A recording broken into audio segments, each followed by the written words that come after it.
This is CNN News 18 exclusive. We are learning that in his first public statement after the end of the conflict between Israel and Iran, as announced by the United States President Donald Trump, now Iranian Supreme Leader Ayatollah Khamenei has targeted both domestic and regional audiences, particularly the Muslim world.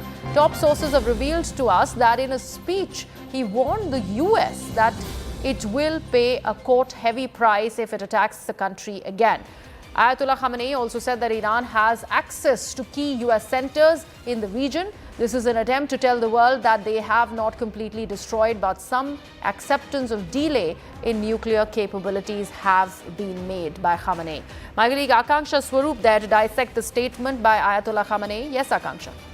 Right, Riha, Khamenei has always been very vocal about those who know Iran's history also know that this is a country that doesn't surrender.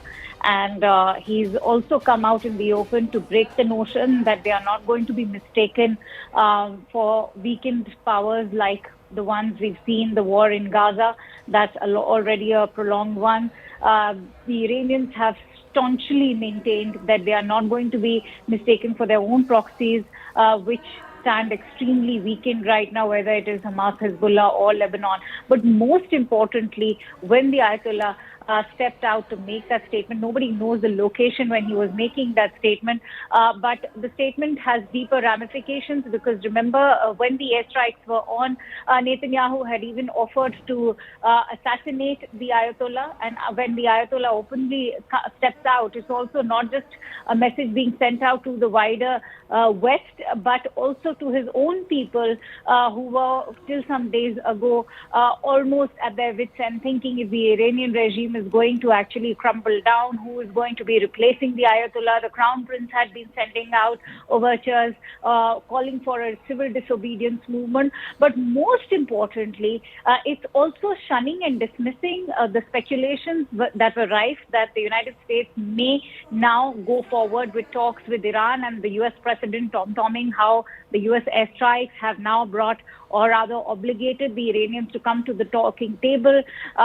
His own claims are now being put, they are at odds with the DIA coming up with that early assessment that the nuclear sites seem to be intact, the centrifuges remain intact, and nobody knows where the enriched uranium stockpile currently is. And Iran is still very much in a position to come up with a nuclear weapon. Perhaps 60% enrichment has already been achieved. We know 90% remains for nuclear weapons to be achieved. So much so, they have enough ammunition to come up with quite a few nuclear weapons. So with the Ayatollah coming out, he's also shunned all of those rumors and speculations that they will be going ahead with the talks. In fact, the Iranian Foreign Minister Abbas Araghchi has made it amply clear that there's no scope for dialogue and diplomacy, especially after the US airstrikes.